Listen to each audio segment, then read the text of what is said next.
Untuk kalian yang memiliki bekas jerawat di wajah alias bopeng, mungkin kalian penasaran ya gimana sih cara untuk memperbaiki bopeng ini di wajah apalagi kalau sudah lama. Di sini saya akan membagikan ya bagaimana sih pengalaman saya menjalani terapi untuk mengurangi bopeng di wajah. Jadi ceritanya saya sudah menjalani di klinik kecantikan, itu perawatan dari dokternya langsung hampir 2-3 bulanan. Untuk before afternya kurang lebih seperti ini ya. Nah, kalau kalian misalnya nih punya penasaran gimana aja treatment yang saya dapatkan, berapa biayanya, lalu kalau misalnya untuk kita semua, masing-masing orang, apakah ada perbedaan jenis terapi, kita akan membahasnya secara langsung dan tentunya saya tidak sendiri, bersama saya nanti akan ada salah seorang dokter kecantikan di Bay Klinik Banjarmasin, namanya adalah Dokter Ilva. Jadi Dokter Ilva, kalau misalnya nih kita mau merawat bopeng ya, itu pertama pasti kita harus tahu dulu ya jenis-jenisnya gimana dan untuk tahu kira-kira pemilihan terapinya gimana, itu ada apa aja sih sebetulnya? Oke, jadi yang pertama perlu kita ketahui itu jenis bopengnya, jenis skarnya. Jadi kalau orang berjerawat itu kan fase penyembuhannya ada yang meninggalkan bekas, ada yang enggak. Nah jadi untuk bekas jerawat ada terbagi dua, Dok Jeffrey. Ada yang hipertropik, ada yang atropik. Apa itu bedanya hipertropik sama atropik? Seperti namanya hipertropik. Hiper berarti lebih tinggi gitu. Jadi biasanya bekas jerawatnya malah nggak jadi bopeng yang dalam berlubang gitu, malah jadi naik. Nah biasanya kalau dilihat kulitnya kayak kulit jeruk, biasanya habis jerawat. Nah itu biasanya disebabkan karena produksi kolagen yang terlalu banyak pada saat penyembuhan jerawatnya itu. Nah kebalikannya kalau atrofi berarti dia ada depresi atau penurunan dari permukaan kulitnya. Nah itu terjadi karena kekurangan kolagen saat penyembuhan jerawatnya. Contoh kayak punya Dokter Jeffrey. Saya kemarin berarti yang atropik ya? Iya, atropik. Nah, atropik itu sendiri ada lagi jenisnya. Nah, ada jenisnya ada 3 secara garis besarnya. Ada yang namanya ice pick scar, ada yang box scar, ada yang rolling scar. Yang pertama itu yang ice pick. Nah, ice pick itu dia kecil-kecil. Diameternya, lebarnya itu sekitar 1,2an sampai 2 mm, tapi dalam. Nah itu terus yang selanjutnya ada lagi boxy scar, itu dia lebih lebar-lebar, diameternya sampai sekitar 4 mm-an, tapi dia tidak terlalu dalam, biasanya nggak sedalam ice pick. Nah kalau rolling scar itu dia biasanya kulitnya bikin kulit bergelombang. Nah, karena ada tarikan-tarikan di jaringan yang kayak pulling gitu, narik dari bawah kulit. Nah, itu biasanya rolling scar. Tapi untuk kebanyakan kasus rata-rata itu adalah boxy scar dan rolling scar. Nah, tapi ada juga campuran yang biasanya ada ice pick scar. Dari ketiga bopeng ini yang paling sulit hilang itu adalah yang ice pick. Oh, yang paling tipis? Iya, dia karena dia itu kecil diameternya tapi dalam. Nah, dan pada saat misalnya kita perbaiki itu agak lebih sulit lah dibanding yang lain. Dan hasilnya pun kelihatan di pasien tuh agak lebih lama. Jadi pasien biasanya kalau yang dengan rolling scar, boxy scar udah kelihatan langsung sekali tindakan udah langsung kelihatan. Kalau ice pick agak susah. Kalau saya kemarin yang mana Ilva masuknya? Nah, kalau Dokter Jeffrey yang kemarin tuh campuran. Campuran di antara tiga-tiganya, tapi kebanyakannya yang rolling scar karena kan ada bergelombang. Kalau boleh di zoom kameranya. Di zoom ya. Itu dia ada kayak yang di dekat bawah pipi itu rolling. Habis itu ada beberapa yang boxy, yang ice pick juga ada beberapa. Sebenarnya untuk yang rolling sama boxy scarnya kalau kita banding, kalau ada video before after kelihatan banget ya. Kelihatan banget. Tapi sebenarnya masih ada kan yang lubang-lubang kecil, nah itu ice pick. Nah itu agak susah, biasanya agak makan waktu lama dan kombinasi treatmentnya harus mesti sabar gitu. Ya, jadi kalau saya cerita sendiri pengalaman ya, di sini kan saya terapi mungkin ada hampir 5-6 kali ya udah ya. Itu kerasa banget sih ngangkatnya sekarang gitu ya. Kalau dulu tuh kayak dalam banget bopengnya, sekarang tuh udah jauh lebih mendingan. Bahkan ketemu orang juga dia udah sadar kok kayak ada yang berbeda, udah lebih mendingan gitu. Ya. Jadi berhasil paling cuma 2-3 bulan kemarin ya. Harus sabar sih. Kalau bopeng tuh agak sulit memang. Ya, nah sekarang kita bicara nih kalau terapinya untuk bopeng ya. Sebelumnya nih, ini banyak orang yang bilang katanya pakai skincare bisa memperbaiki bopeng. Itu mitos atau fakta? Jadi kalau dibilang mitos atau fakta, jadi gini, kalau misalnya untuk bopeng dengan skincare aja bisa nggak sih? Sebenarnya bisa, asal tadi jenisnya bukan ice pick, antara jenis boxy scar atau rolling, paling nggak boxy ya. Kalau rolling kan agak susah juga karena bergerombol kulitnya.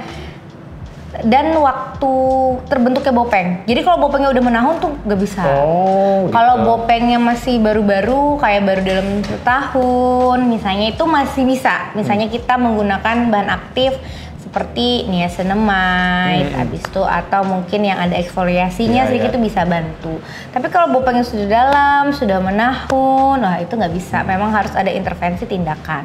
Tapi kalaupun yang memang baru terbentuk juga pengen cepat sembuh, itu bisa pakai tindakan lebih cepat sih. Lebih cepat, lebih baik sih bopeng itu. Iya, kalau saya itu kan sebetulnya udah lama banget ya upaya 10 mungkin. tahun ya? Iya, dari SMA kalau nggak salah bekas jerawatnya ini udah muncul. Jadi kalau kayak orang-orang yang seperti saya ini mustahil ya dengan berharap skincare aja. Ya, nggak ada sih. Sulit-sulit. Bisa, tapi lama sekali. Apalagi dengan usia yang tingkat kolagenesisnya kan menurun nih. Setiap tambah usia kan kolagen turun terus. Ya. Usia berapa? Udah 30 ya?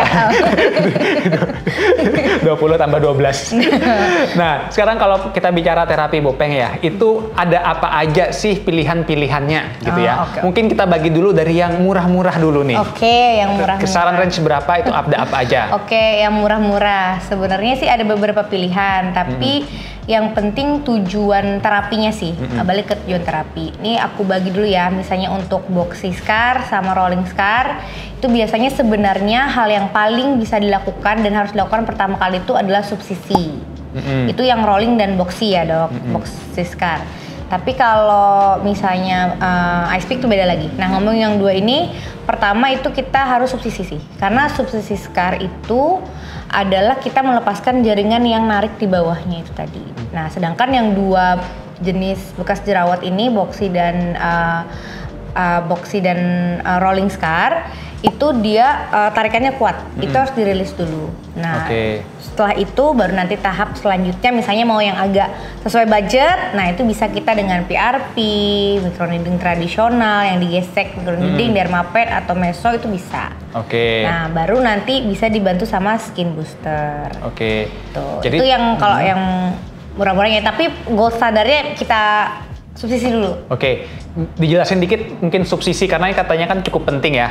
Mungkin secara detail subsisi itu kayak gimana prosedurnya gimana? Jadi tindakannya itu adalah memutuskan jaringan di bawah kulit dengan cara kita masukkan belan kanula atau kanula tumpul, jarum tumpul. Ujung jarum suntik gitu ya? Tapi tumpul. Tumpul. Jadi jangan takut saya, nanti nembus tuh berdarah-darah, enggak. Jadi tindakannya tuh nggak berdarah. Jadi kita bikin sedikit luka di sini untuk jalan masuk si kanul tersebut. Habis itu kita putus jaringan yang di bawahnya itu sehingga tidak ada yang tarikan yang dari dalam bawah kulit sehingga kulit lebih gampang naik. Nah setelah itu lebih gampang. Misalnya setelahnya mau misalnya ini budgetnya terbatas, mau PRP aja kah misalnya, nah itu bisa.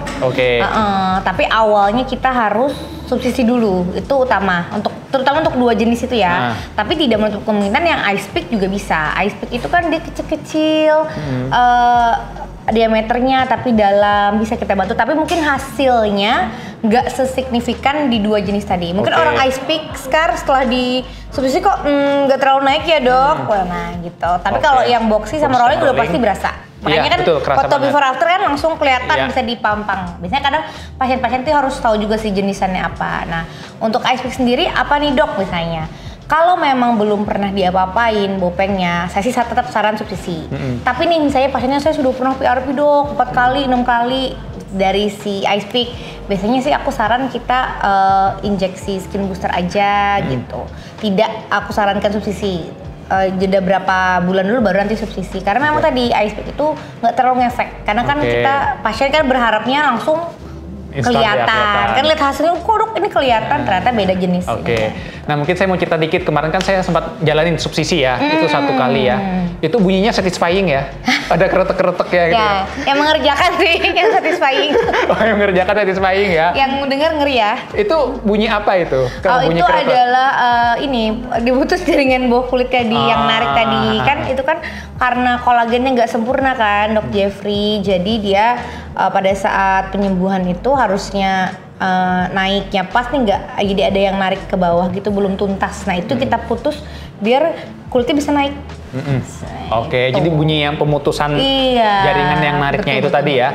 Kalau nyerinya sih ya sebetulnya nggak gitu terlalu nyeri karena di anestesi dulu, dibius. Jadi kita oles, topikal dioles, terus juga kita di tempat kita mau injeksi masuk jarumnya itu kita anestesi lagi. Biasanya agak nyeri sih di situ sih.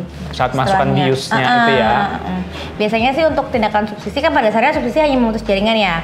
Tapi untuk dokter sekarang sih biasanya kita kombinasi dengan misalnya ada dikasih growth factor di bawah kulitnya sehingga itu bisa merangsang kolagen lebih cepat. Gitu. Oke. Jadi tindakan pertama tadi subsisi ya. Nah selanjutnya berarti untuk perbaikan bopeng apalagi tuh? Ya growth factor tadi atau ada yang lain? Growth factor terus bisa kemudian kalau ini bisa kita skin booster. Nah, skin booster itu kan seperti namanya adalah sesuatu yang dimasukkan ke bawah kulit untuk ngebus kulit gitu ya, memperbaiki kualitas kulit gitu. Nah, itu yang kita berikan khusus untuk bopeng itu biasanya yang ada efek kolagenesis, terus efek mengisi juga dan efek perbaikan kualitas kulit. Nah, biasanya yang apa aja tuh bahan-bahannya? Untuk yang mengisi itu adalah berarti skin boosternya harus mengandung hyaluronic acid. Habis itu untuk meningkatkan kolagennya harus ada kandungan growth factor. Terus juga memperbaiki skin quality, misalnya harus ada DNA salmonnya. Nah, kalau misalnya skin boosternya punya 3 kandungan itu boleh. Salah satu dari 3 itu pun boleh, tapi kalau ada 3-tiganya bagus lagi. Tapi biasanya harganya jadi lebih mahal. Biasanya sesuai kebutuhan juga ya nanti ya dari dokternya ya. Iya, kebutuhan dan budget. Ya, kebutuhan dan budget. Jadi tahapan pertama tadi diputus dulu jaringannya, kedua itu kulitnya dirangsang ya dengan skin booster. Selanjutnya apa lagi? Selanjutnya itu untuk yang permukaannya untuk ngehalusin, tambah halus. Sebenarnya itu udah bikin halus di permukaan. Kalau mau tambah halus lagi bisa 2 tindakan. Kalau pasiennya tidak apa-apa dengan downtime, itu bisa dengan PRP, dermapen atau meso. Jadi kita dengan jarum kecil kita gesek, ibaratnya kita amplas kulitnya. Terus kita kasih serum itu untuk menghancurkan jaringan di permukaan supaya lebih rata sih. Kayak di amplas gitu akhirnya terbentuk kolagen baru. Itu kalau pasiennya tidak apa-apa dengan masa tunggu. Masa tunggunya itu biasanya kemerahan, terus agak perih juga pasiennya, terus biasanya ada pengelupasan di hari ke-5 dan hari ke-7. Dan itu memakan proses untuk kelihatan hasil banget itu setelah 3-6 kali sih. Banyak agak banget. Berat. Bahkan kalau misalnya kasusnya kayak Kak Jeffrey ini contoh misalnya kita mau dapatkan hasil yang oke dengan PRP saja atau dermapen saja, misalnya kombinasi sama subsisi itu bisa setahun kita tiap bulan terus amplas terus ya itu tadi. Memang agak lama. Nah kalau tidak mau ada downtime, terus lebih cepat dengan hasil yang lebih oke, terus dengan tambahan misalnya bisa bikin kulit tambah kencang. Itu bisa kita dengan Silverm X atau microneedling RF. Jadi microneedling RF itu merupakan terobosan baru yang menggabungkan microneedling dengan RF. Jadi kulitnya kita kasih trauma tadi sama kayak microneedling yang PRP tapi nggak digesek, dok. Jadi kayak jarumnya bikin trauma kecil saja. Terus ujung jarumnya itu kan insulated, nah itu di atasnya itu ada penghantar energi panas untuk memanaskan bawah kulitnya ini supaya terjadi perangsang kolagen sehingga kulitnya jadi lebih rata, bopengnya jadi lebih bagus. Nah kalau dengan Silverm itu tanpa downtime, jadi tidak ada, dokter Jeffrey nggak ada kemerahan kan, kemerahan cuma paling awal 15 menit, 30 menit udah hilang, terus bopengnya juga udah naik. Kemarin padahal belum disubsidi kan waktu awal itu. Waktu awal belum. Nah itu aja udah naik kan, habis itu baru kita subsidi. Itu kalau yang seperti itu perlu waktunya sih 3-4 kali udah 3-4 kali ya. Nah, jadi kan kemarin saya sempat ya ngerasain langsung yang Silverm ya. Ada sudah berapa kali ya? 4 kali kayaknya mungkin ya. Nah kalau pengalaman saya pakai itu ya, enaknya itu tadi nggak ada bekas. Jadi sehari besoknya tuh mau bekerja seperti biasa, mau bikin video itu nggak ada bekas sama sekali. Beda dengan yang tadi PRP segala macam ya, itu 1 mingguan gitu ya. Lalu merah kan mukanya, terus ketemu orang ngegeting rebus, nggak boleh ketemu matahari dulu, kan susah kan? Berarti enaknya kalau misalnya kita mau yang cepat dan nggak perlu maksudnya ribet untuk cool down atau untuk pemulihan itu, salah satunya kita bisa pilih menggunakan Silverm X ya.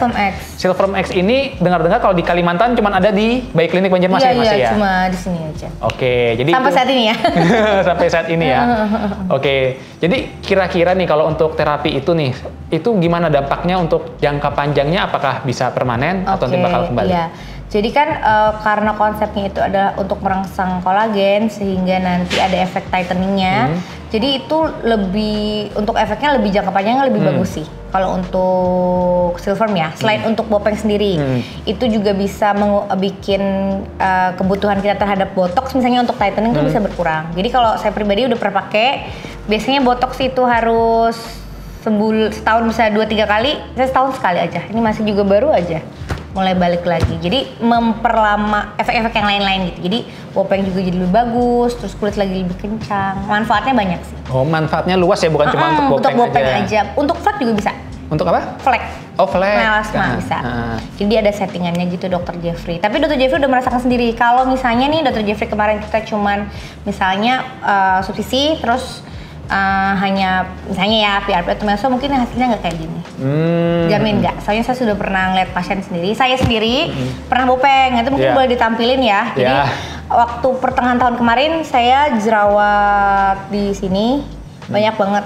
Nah itu waktu saat lagi jerawat aktif pun saya Silverm dan itu jadi cepet kering. Nah setelah itu Silverm itu sekitar 3 kali aja, kalau nggak 3 atau 4 kali. Habis itu jadi setelah jerawatnya beres nggak ada Bopeng. Awalnya kemarin tuh sempet ada Bopengnya. Jadi membantu banget ya? Membantu. Jadi kalau misalnya pas lagi jerawatan juga boleh konsultasi apakah bisa di Silverm apa enggak gitu. Mencegah supaya nggak jadi kayak Dr. Jeffrey ini. Iya. Karena kalau udah terlalu parah jadi semakin lama ya. Jadi hasilnya jadi akan lebih baik sih. Contohnya kayak kemarin tuh jadi nggak ada Bopeng, nggak ada Bopeng sama sekali. Nah ini yang terakhir nih ya, yaitu adalah biaya ya. Meskipun pasti biaya beda-beda tiap tahun ya. Tiap tahun mungkin kisarannya aja nih kalau di tahun 2024 nih. Itu berapa sih kalau kita misalnya mau subsisi, skin booster, sama tadi yang terakhir untuk perbaiki kolagen dengan Silverm, itu range-nya berapa sih kira-kira? Kalau tidak salah ya, saya lupa ingat, nanti tanya ke admin aja. Nah itu biasanya kalau untuk subsisi itu sekitar 1 juta sampai 1,5 juta. Terus untuk 1 kali tindakan. Kalau untuk subsisi biasanya tergantung dari berat Bopengnya, biasanya bisa 1 sampai 2 kali, nanti bisa saya lihat. Kadang saya coba sekali, kontrol 1 bulan lagi udah oke, biasanya udah nih kita tinggal skin booster aja atau kita PRP aja, saya bisa kayak gitu. Terus itu untuk harga subsisi, kemudian harga yang lain lagi itu skin booster. Itu kalau yang tadi kan skin booster ada bahan-bahannya. Kalau yang di antara 3 saya sebutkan tadi ada, bisa sih buat bantu Bopeng. Tapi kalau satu skin booster itu mengandung ketiganya lebih bagus. Nah jadi kalau yang biasanya HA aja itu dari harga 700.000 sampai 4 juta. Kalau yang HA dengan growth factor dan DNA salmon itu 6 jutaan sih. 5 sampai ada yang 3 juta, ada 3 sampai 5 jutaan. Itu untuk 1 kali treatment. Untuk jangka waktunya kalau skin booster biasanya 2 sesi, 1 bulan depan sekali lagi misalnya, habis itu baru 6 bulan lagi, biasanya gitu. Kalau Silverm itu 1 sesinya 3.500.000, tapi kalau ambil 3 sesi itu lebih murah dok, jadi 6,5 juta aja. Karena yang bikin mahal Silverm itu dia jarumnya itu dari emas. Itu yang bikin mahal gitu. Dan kalau yang ambil 6 sesi itu lebih murah lagi. Kalau nggak salah 10 juta apa 7,5 juta, saya lupa ya. Nanti ditanya aja ke admin. Nanti di bawah sini saya masukin ya nomor admin dari kliniknya. Jadi kalau misalnya khususnya warga Kalimantan Selatan yang mau tanya-tanya bisa langsung hubungi aja. Adminnya ada di deskripsi bawah ya. Oke, itu tadi range untuk biaya harganya ya, tentunya bisa berubah-ubah ya seiring berjalannya tahun. Tapi kalau misalnya ada promo segala macam bisa cek aja di Instagramnya ya. Mungkin tambahan aja dok untuk skincare-nya untuk Bopeng kayak apa ya dok? Supaya mempercepat nih perbaikannya. Karena kan kita tindakan harus dibarengi sama skincare yang baik. Jadi yang pertama kalau saat lagi ngobati Bopeng usahakan tidak ada jerawat baru lagi. Pertama, jadi usahakan jerawat tuh jangan ada lagi atau ya diminimalisir lah yang pertama. Yang kedua ya bagaimana caranya? Ya tadi harus pembersihan, double cleansing gitu ya. Terus kedua itu juga bisa menggunakan bahan aktif kayak niacinamide untuk di itunya karena bisa merangsang kolagen ya. Terus untuk yang ada eksfoliasi AHA BHA boleh untuk membantu mempercepat prosesnya itu tadi. Ibaratnya dari ini kita tindakan, dari wajah juga kita kita skincare juga kita push gitu. Terus pemakaian sunscreen dong. Itu pasti. Soalnya kalau Bopeng itu jangan sampai ada jerawat lagi. Kalaupun lagi berjerawat jangan dipegang-pegang, jangan dikopek-kopek. Karena sering kopek-kopek jerawat dulu kan. Iya mungkin ya waktu. Ya nggak mungkin itu iya. Nggak mungkin saja. Gak inget waktu SMA. Itu gini-gini kan gatel ya biasa. Itu sih. Oke, jadi sunscreennya juga pemakaian skincare-nya harus dirutinkan setiap hari ya untuk meminimalisir jerawat ya. Betul. Tadi ada berbagai jenisnya juga ya, dari sunscreen, moisturizer gitu ya, niacinamide dan lain-lain. Iya, moisturizer tuh ngebantu dok. Jadi biasanya kalau habis pakai moisturizer berasa kayak bopengnya lumayan jadi halus, terisi lah gitu. Terutama yang untuk ice peach ya, itu berasa ngebantu sih gitu. Oke, itu tadi adalah bagaimana sih terapi dalam proses penyembuhan bopeng. Baik, itu tadi ya pembahasan mengenai bagaimana treatment bopeng pada wajah. Pada prinsipnya tentu setiap terapi itu perlu disesuaikan dengan kebutuhan masing-masing orang. Jadi kalau kalian ingin mendapatkan treatment tersebut, bisa konsultasi dulu dengan dokter kecantikan atau dokter kulit terdekat. Itu saja, terima kasih sudah menyaksikan video ini.